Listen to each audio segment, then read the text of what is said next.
दोस्तों स्वागत है आपका बिहार न्यूज में। दोस्तों मैं हूं फिरदौस गनी और आप देख रहे हैं केडीबी लाइव। दोस्तों आज हो चुका है 5 अक्टूबर 2020। तो आज की बिहार की टॉप न्यूज लेकर आए हैं आपके लिए।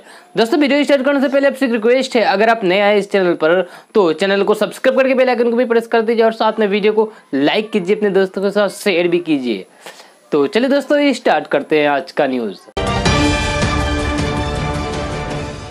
बिहार में विधानसभा चुनाव से ठीक पहले दल बदल और गठबंधन का खेल लगातार जारी है। इस बीच पटना से जो खबर आ रही है उसके मुताबिक बिहार के 3 छोटे दल यानी कि पप्पू यादव की जन अधिकार पार्टी, उपेंद्र कुशवाहा के आरएलएसपी और सनफ मल्ला के नाम से मशहूर मुकेश सहनी की वीआईपी पार्टी बिहार में एक साथ चुनाव लड़ सकते हैं। उपेंद्र कुशवाहा टिकट बंटवारे की वजह से महागठबंधन छोड़ दिया। जहां वही मुकेश सहनी ने भी तेजस्वी यादव की अगुवाई वाले महागठबंधन का साथ छोड़ दिया है।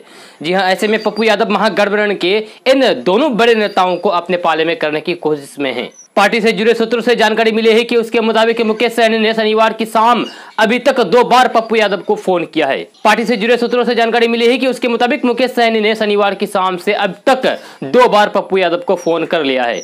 जी हां, जिसमें दोनों नेताओं के बीच बातचीत हुई है। आज पप्पू यादव और मुकेश सहनी के बीच मुलाकात होगी, जिसके बाद शाम तक उपेंद्र कुशवाहा, मुकेश सहनी और पप्पू यादव का गठबंधन हो सकता है। देश में कोरोना से संक्रमित मरीजों का आंकड़ा 65 लाख के पार पहुंच गया है।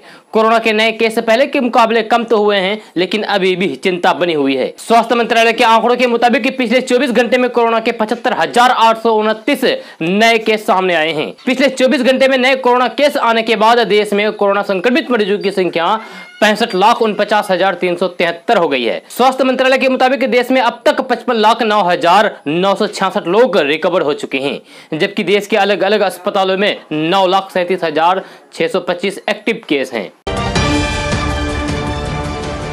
वित्त मंत्रालय ने कहा है कि सितंबर माह में अर्थव्यवस्था के सामान्य होने के संकेत मिले हैं और सरकार आम लोगों को संकट से निकालने के लिए किसी भी कदम से पीछे नहीं हटेगी। मंत्रालय ने कहा है कि बीते 6 महीने में कोरोना संकट के दौरान अर्थव्यवस्था में जान डालने के लिए वित्तीय प्रोत्साहन जारी किए हैं। सरकार ने सभी स्टेक होल्डर्स और नागरिकों को ध्यान में रखकर फैसले लिए हैं। आर्थिक रिकवरी प्रक्रिया में इस बात पर भी फोकस दिया गया है कि डिमांड और सप्लाई को दुरुस्त किया जाए। इससे अर्थव्यवस्था को पटरी पर लाने में मदद मिलेगी। मंत्रालय की तरफ से जारी बयान में कहा गया है कि कोरोना महामारी के बीच बीते महीने में सरकार द्वारा उठाए गए कदमों का असर अब अर्थव्यवस्था में दिखने लगा है, जहां सितंबर महीने में आर्थिक वृद्धि के सामान्य होने के संकेत मिलने लगे हैं। बिहार में विधानसभा चुनाव से पहले परिवहन विभाग भी राज्य विशेष रूप से सक्रिय हो गई है। जहां कल परिवहन विभाग ने राज्य भर में विशेष अभियान चलाया है। इस अभियान के तहत बिना हेलमेट, सीट बेल्ट पहनने वाले लोगों के खिलाफ कार्रवाई भी की गई है। जी हां, अभियान में जिला परिवहन अधिकारी, एमवीआई और ट्रैफिक पुलिस ने भी हिस्सा लिया है। परिवहन विभाग के मुताबिक सड़क सुरक्षा नियमों के उल्लंघन पर 467 वाहन चालकों के खिलाफ कार्रवाई की गई है। परिवहन सचिव संजय कुमार अग्रवाल ने वैसे लोगों के खिलाफ कार्रवाई को कहा है जो हेलमेट या फिर सीट बेल्ट की यात्रा करते हैं। आज पूरे बिहार में जिस तरीके से अभियान चलाया गया है उसमें से 1342 वाहनों की जांच की गई है। जी हां, जिसमें से 467 वाहन चालकों के खिलाफ कार्रवाई की गई है और इनसे 13 लाख रुपए का जुर्माना वसूला गया है। परिवहन सचिव संजय कुमार अग्रवाल के मुताबिक मोटर वाहन अधिनियम का सख्ती से नियम पालन करने के कारण बिहार में दुर्घटना में काफी कमी आई है। उत्तर बिहार के यात्रियों के लिए राहत भरी खबर है कि मुजफ्फरपुर से जल्द ही सभी ट्रेनों का परिचालन शुरू होगा।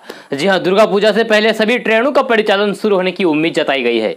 पूर्व मध्य रेलवे और सोनपुर मंडल की ओर से बोर्ड को भेजे प्रस्ताव को मंजूरी दे दी गई है। अब मुजफ्फरपुर जंक्शन के रेल अधिकारियों को इसकी पूरी तैयारी करने का निर्देश दिया गया है।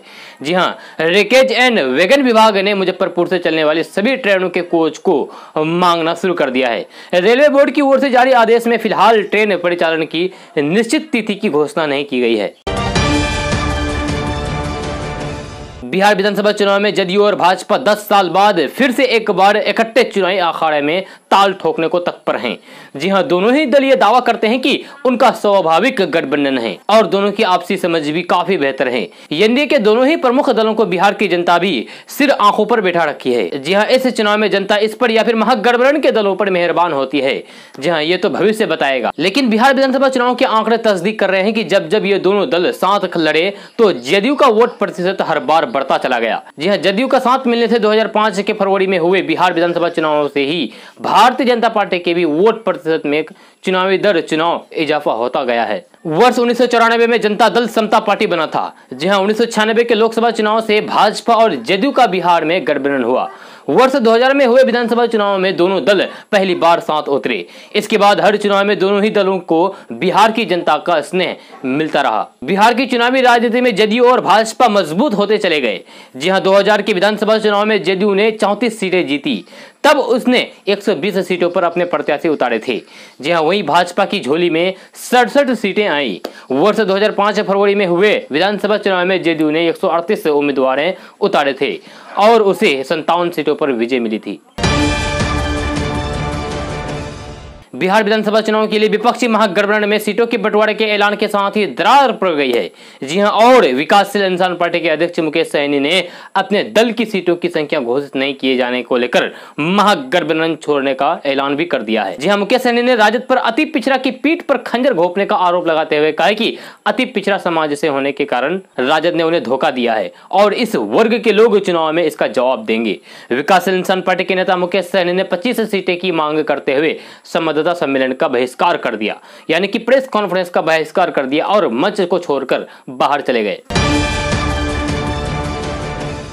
10वें महीने में भी कोरोना महामारी के खत्म नहीं होने से विशेषज्ञों की चिंता बढ़ गई है। अब सर्दी का मौसम आता देखकर और भी इस बीमारी के फैलने की आशंका जताई है। जी हां, शुरू में माना गया था कि सख्त गर्मी के महीने में कोरोना का प्रकोप कम हो जाएगा, लेकिन गर्मी का मौसम बीतने पर भी महामारी लोगों की जिंदगी लील कर रही है। विशेषज्ञों का कहना है कि आने वाले सर्दी के मौसम में कोरोना संक्रमण की दर बढ़ सकती है। इसके लिए सांस प्रणाली का संक्रमण सर्दी में बढ़ने की प्रवृत्ति को समझना जरूरी है। जी, ठंडी जलवायु और शुष्क हवा में तेजी से पनपता है। विशेषज्ञों का कहना है कि इन्फ्लुएंजा और कोरोना का खतरा खतरनाक हो सकता है। मेडिकल सुविधा पर बढ़ते दबाव से आने वाले मौसम से पहले तैयारी कर लेनी चाहिए।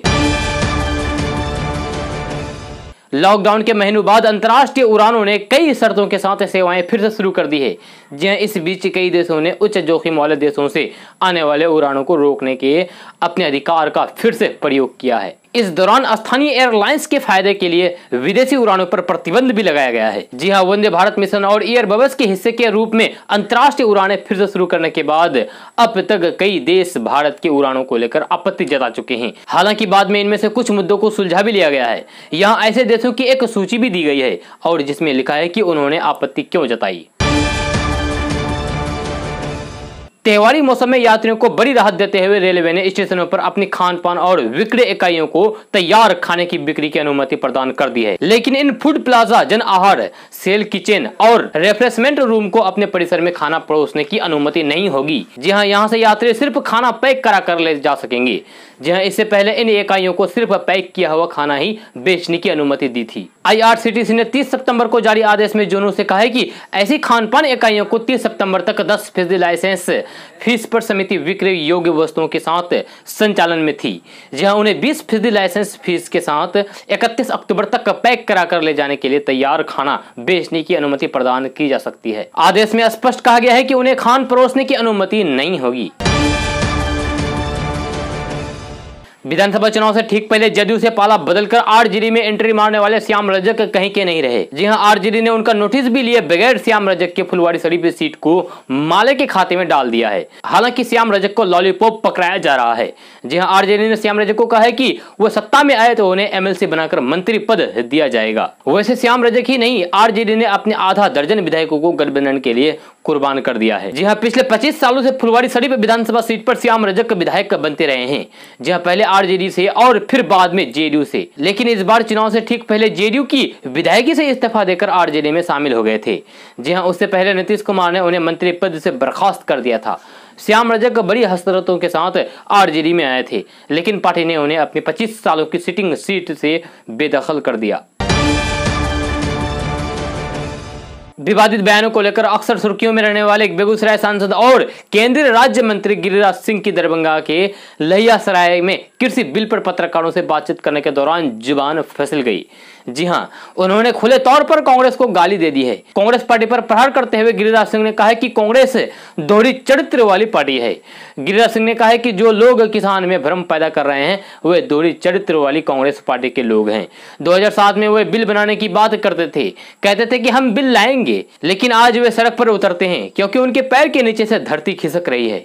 प्रधानमंत्री नरेंद्र मोदी ने कहा है कि एमएसपी था, एमएसपी है और एमएसपी रहेगा। साथ ही गिरिराज सिंह ने कहा है कि चाहे धान हो, गेहूं हो, सरसों हो या फिर अन्य अनाज हो, सब पर 40 से लेकर 72% तक एमएसपी में वृद्धि हुई है।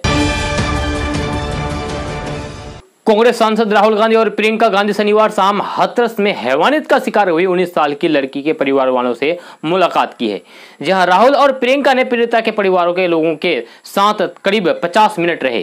पीड़िता के गांव से निकलने के बाद राहुल गांधी ने अपनी मुलाकात के बारे में बताया है। राहुल गांधी ने ट्वीट करके लिखा कि मैं हाथरस के पीड़ित परिवार से मिला और उनका दर्द समझा।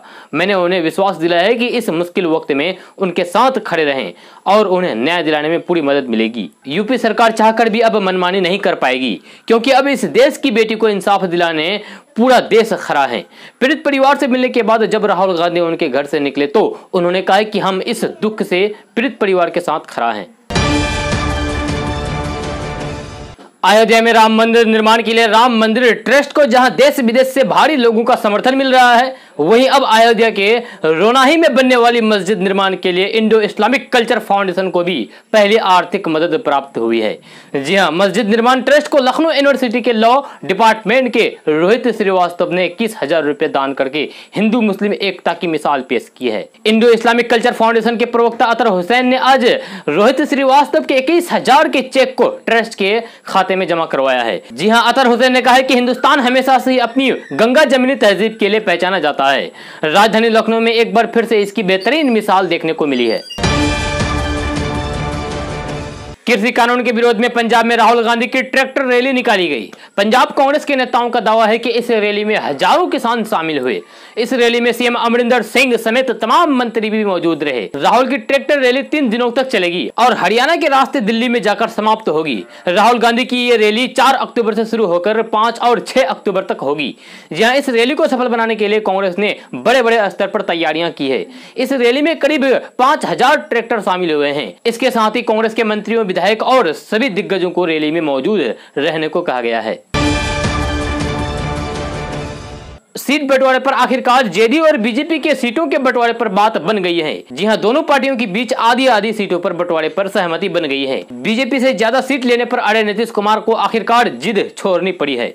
जी हां, सूत्रों से मिल रही जानकारी के मुताबिक जीतन राम मांझी के लिए 5 सीटें छोड़ी गई है। बाकी सीटों पर जेडीयू बीजेपी के बीच आधे आधे पर बंटवारा होगा। जी हां, बीजेपी सूत्रों से मिली खबर के मुताबिक लोकसभा चुनाव की तरह ही इस बार पार्टियों के बीच आधी आधी सीटों पर बंटवारे की सहमति बनी है। जीतन राम मांझी के नाम पर 5 सीटें छोड़ी गई है। वे सीटें जेडीयू के खाते में दिखाई जाएगी। जी हां, इसके बाद की बाकी बची सीट पर आधा आधा बंटवारा हुआ है। सूत्रों से मिली जानकारी के मुताबिक तालमेल में आंकड़ा 119 और 5 सीटों का है, यानी कि बीजेपी जेडीयू 119 और जीतन राम मांझी 5 सीट पर चुनाव लड़ेंगे। अररिया जिला में यूं तो प्रदूषण बहुत अधिक नहीं है, लेकिन फिर भी लोग प्रदूषण से होने वाले खतरे से लापरवाह बने हुए हैं। जी हां, जनसंख्या का बढ़ता दबाव, आधुनिक औद्योगिकीकरण की प्रगति तथा इसके कारण वनस्पतियों और जीव जंतुओं की संख्या और प्रजातियों में दिन प्रतिदिन होने वाली कमी ने पारिस्थितिकीय तंत्र के असंतुलन को जन्म दिया है। जी हां, कामयाबी की चकाचौंध के फलस्वरूप पर्यावरण संबंधी जागरूकता, विकास तथा सभ्यता को बढ़ने के साथ साथ प्रकृति पर भी मानव का वर्चस्व बढ़ता गया है, जो आज पर्यावरण के मुख्य आधार वायु, जल, भूमि आदि को प्रदूषित करके मानव जीवन के लिए घातक बन गया है। ये बातें डीपीएम रेहान अशरफ ने कही है। जी हां, वे कार्यालय कक्ष में जिले में बढ़ रही प्रदूषण की समस्या पर अपने विचार साझा कर रहे थे। इस दौरान डीपीएम ने कहा कि पर्यावरण और मानव जीवन का बड़ा ही गहरा संबंध रहा है। डीपीएम ने कहा कि जनसंख्या वृद्धि के साथ कृषि योग्य भूमि में वृद्धि करना, भवन निर्माण, फर्नीचर, ईंधन, पशुपालन, चारा, पुल और नाव के निर्माण के लिए वनों की कटाई का कार्य तीव्र गति से हो रहा है। पड़ोसी राज्य बंगाल से गलबैया करता किशनगंज विधानसभा क्षेत्र का इलाका अब भी विकास की बाट जो रहा है। जी हां, किशनगंज के शहर बीचों बीच गुजरती 4 लेन सड़क और उत्तर पूर्व को जोड़ने वाली रेल लाइन जरूर चमक दमक का आभास करती है, मगर इसके उलट हकीकत कुछ और ही है। शहरी इलाकों से लेकर पोठिया प्रखंड के सुदूर इलाकों तक हर तरफ समस्याओं का अंबार लगा हुआ है। जी हां, सड़क, बिजली, पानी, शिक्षा और स्वास्थ्य जैसी बुनियादी सुविधाओं का अभाव खटकता है। महानंदा, डोक समेत अन्य छोटी बड़ी नदियों से घिरा इस इलाके में आवागमन अब भी मुख्य मुद्दा है। किशनगंज विधानसभा क्षेत्र को 2 पार्टों में बांट रही महानंदा और डोक नदी का कहर हर साल लाखों की आबादी को झेलना पड़ता है। जी हां, नदी कटाव का ठोस समाधान नहीं होने से हर साल कई परिवार विस्थापना का डर झेलने को मजबूर होते हैं। बाढ़ त्रासदी आवाम के लिए नियति बन चुकी है। पुल पुलियों के अभाव में नाव और चचरी पुल के सहारे आवागमन करना एक बड़ी आबादी के लिए मजबूरी है। किशनगंज विधानसभा क्षेत्र का प्रमुख इलाका पोठिया प्रखंड है। जहां यहाँ लगभग 3 लाख की आबादी बसर करती है। यहाँ अस्पतालों में चिकित्सकों की कमी की वजह से स्वास्थ्य सेवा एक जटिल समस्या है। जहाँ प्राथमिक स्वास्थ्य केंद्र, पोठिया रेफरल अस्पताल, छतरगाछ के अलावा 44 उप स्वास्थ्य केंद्र हैं। हाथरस कांड को लेकर कांग्रेस आक्रामक है। जहां इस मुद्दे पर सीधे टकराव से बचने के लिए यूपी सरकार को आखिरकार पार्टी के पूर्व अध्यक्ष राहुल गांधी और पार्टी की महासचिव प्रियंका गांधी को पीड़ित परिवार से मिलने के लिए हाथरस जाने की इजाजत देनी पड़ी। पर कांग्रेस ने जिस तरीके से मुद्दे को उठाया है उससे साफ है कि पार्टी तेवर बरकरार रखेगी। उत्तर प्रदेश के साथ ये मुद्दा बिहार विधानसभा और मध्य प्रदेश उपचुनाव में भी असर डालेगा, क्योंकि इस मुद्दे के जरिए कांग्रेस भाजपा के दलित विरोधी के तौर पर पेश कर सकती है। जी हाँ, साथ ही पार्टी को अपना परंपरागत वोट की वापसी की उम्मीद जगी है। केंद्रीय मंत्री रामविलास पासवान का दिल्ली के एक अस्पताल में दिल का ऑपरेशन किया गया। जी हां, उनके बेटे और लोक जनशक्ति पार्टी के अध्यक्ष चिराग पासवान ने ट्वीट करके ये जानकारी दी है। चिराग पासवान ने यह भी कहा कि अगर जरूरत पड़ी तो उनके पिता को आने वाले हफ्तों में एक और सर्जरी से गुजरना पड़ सकता है। अपने आधिकारिक ट्विटर हैंडल के माध्यम से चिराग पासवान ने कहा है कि पिछले कई दिनों से पापा का अस्पताल में इलाज चल रहा है। कल शाम अचानक उत्पन्न हुई परिस्थितियों की वजह से देर रात उनके दिल का ऑपरेशन करना पड़ा। जरूरत पड़ने पर हो सकता है कि कुछ हफ्ते बाद एक और ऑपरेशन करना पड़ेगा। जी हां, संकट की इस घड़ी में मेरे पापा मेरे परिवार के साथ खड़े होने के लिए आप सभी का धन्यवाद। बिहार विधानसभा चुनाव में टिकट बंटवारे के साथ ही विधायकों के रूठने और मनाने का सिलसिला भी लगातार जारी है। जी हां, ये शुरू हो चुका है। इस कड़ी में लालू प्रसाद यादव की पार्टी आरजेडी से बड़ी खबर आ रही है, जहां कई विधायक पाला बदल सकते हैं। जी हां, शनिवार की राजद अगुवाई में महागठबंधन द्वारा सीट शेयरिंग को लेकर प्रेस वार्ता की गई, जिसमें राजद, कांग्रेस और वाम दलों के बिहार के अलग अलग सीटों से चुनाव लड़ने पर फैसला लिया गया। इस दौरान 144 सीटों पर चुनाव लड़ने वाले राजद के कई विधायक अपना टिकट कटने से नाराज चल रहे हैं। ऐसा ही एक विधायक है संजय यादव, जो कि रोहतास जिले के काराकाट से सिटिंग विधायक हैं। दरअसल संजय यादव का टिकट इस बार इस सीट के भाकपा माले के खाते में जाने के कारण कट गया है। ऐसे में वे बेहद नाराज चल रहे हैं। जी हां, सूत्रों से मिली जानकारी के मुताबिक तेज प्रताप यादव के खास और करीबी बताए जाने वाले संजय यादव किसी भी वक्त राजद छोड़कर अपना पाला बदल सकते हैं। इसके साथ ही दावा किया जा रहा है कि उनके साथ आरजेडी के 4 अन्य विधायक जिनका टिकट इस बार कट गया है, वे भी पार्टी से खासे नाराज हैं और किसी भी वक्त संजय यादव के साथ पाला बदल सकते हैं। देश भर में सर्दी फैलने लगी है। लोगों के अनुसार इन दिनों ना तो बहुत ज्यादा गर्मी है और न ही बहुत ज्यादा सर्दी। ऐसे में देश के लोगों को मौसम की वजह से किसी भी तरह की समस्या का सामना करना नहीं पड़ रहा है। मौसम विभाग ने जानकारी देते हुए कहा है कि मानसून देश के अधिकांश हिस्सों से लौट रहा है। ऐसी स्थिति में झारखंड, बिहार, उत्तर प्रदेश के कई हिस्सों में आज हल्की से मध्यम से बारिश होने के आसार हैं। हल्की फुल्की बारिश हो सकती है। इसके साथ ही बंगाल की खाड़ी में कम दबाव का क्षेत्र बना हुआ है। अक्टूबर का महीना शुरू हो चुका है और पूरे देश में सर्दियां भी महसूस होने लगी है। कैमूर, औरंगाबाद, रोहतास, नवादा और गया के कुल 32 विधानसभा क्षेत्र पर नजर डालें तो इनमें से सबसे अधिक 11 सीटें राजद के कब्जे में हैं। 9 भाजपा के, 6 जेडीयू के, 4 कांग्रेस की और एक सीट पर हम और रालोसपा ने कब्जा जमा रखा है। जी हां, गौरतलब है कि 2015 का विधानसभा चुनाव राजद, जेडीयू और कांग्रेस ने साथ मिलकर चुनाव लड़ा था, जबकि एनडीए में भाजपा, रालोसपा साथ में चुनाव लड़ रही थी। जहां इस प्रकार देखें तो 32 विधानसभा क्षेत्र में राजद के 11, जेडीयू के 6 और कांग्रेस के 4 सीटें मिलाकर कुल 21 सीटें उनके पास थी। लेकिन जेडीयू और राजद में बीच में ही खटपट हो जाने की वजह से उनका गठबंधन टूट गया। राजद और कांग्रेस एक साथ रह गए, जबकि जेडीयू भाजपा के साथ मिलकर बिहार में फिर से सत्ता पर काबिज हो गई है। जी हां, अब जो कि 2020 का विधानसभा चुनाव माथे पर है और 2015 के परिदृश्य से कुछ अलग ही तस्वीर सामने आई है। इस बार जदयू, भाजपा, लोजपा और हम साथ में हैं।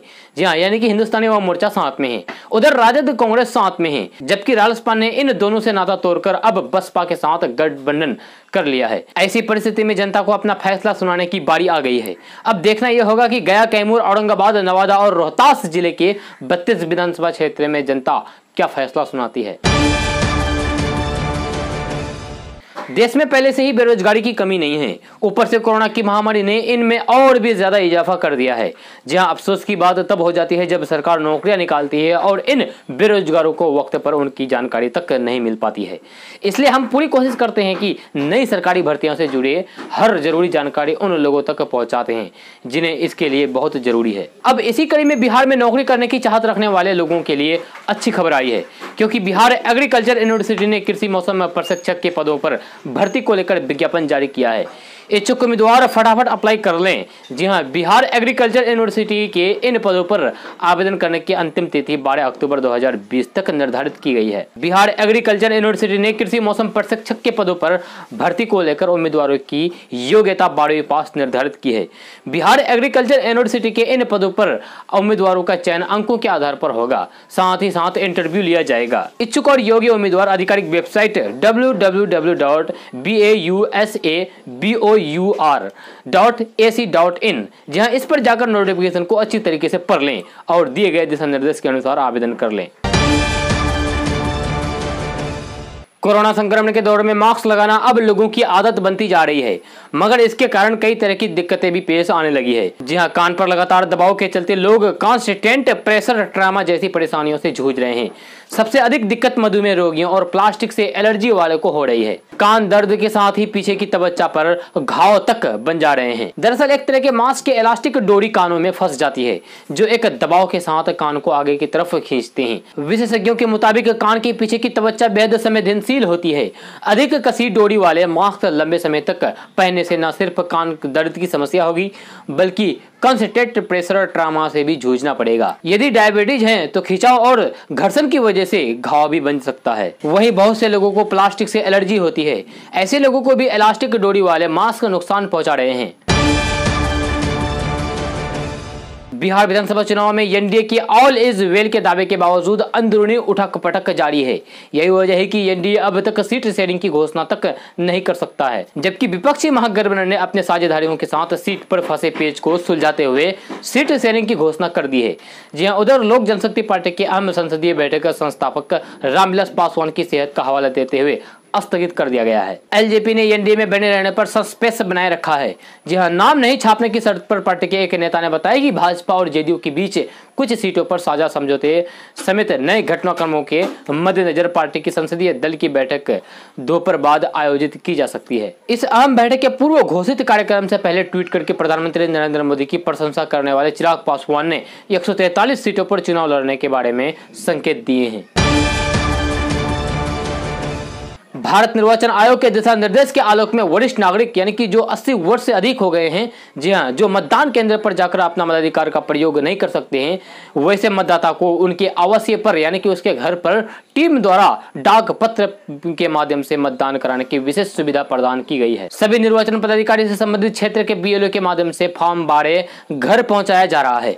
जी हां, जिसे 5 अक्टूबर तक संबंधित निर्वाचित पदाधिकारी के कार्यालय में खुद अथवा बीएलओ के माध्यम से फॉर्म भरकर जमा किया जाना है।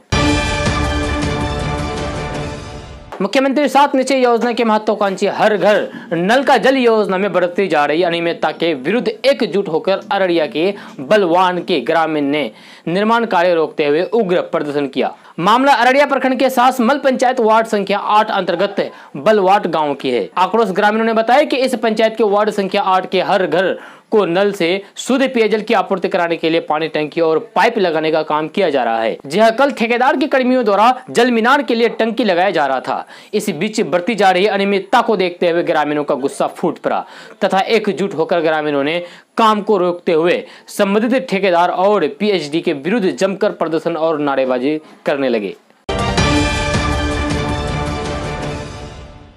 दोस्तों, आज का न्यूज़ बस यहाँ तक। कैसा लगा जरूर अपना सुझाव दीजिएगा नीचे कमेंट बॉक्स में कमेंट करके। अगर आप नए आए इस चैनल पर तो चैनल को सब्सक्राइब करके बेल आइकन को भी प्रेस कर दीजिए और साथ में वीडियो को लाइक कीजिए, अपने दोस्तों के साथ शेयर भी कीजिए।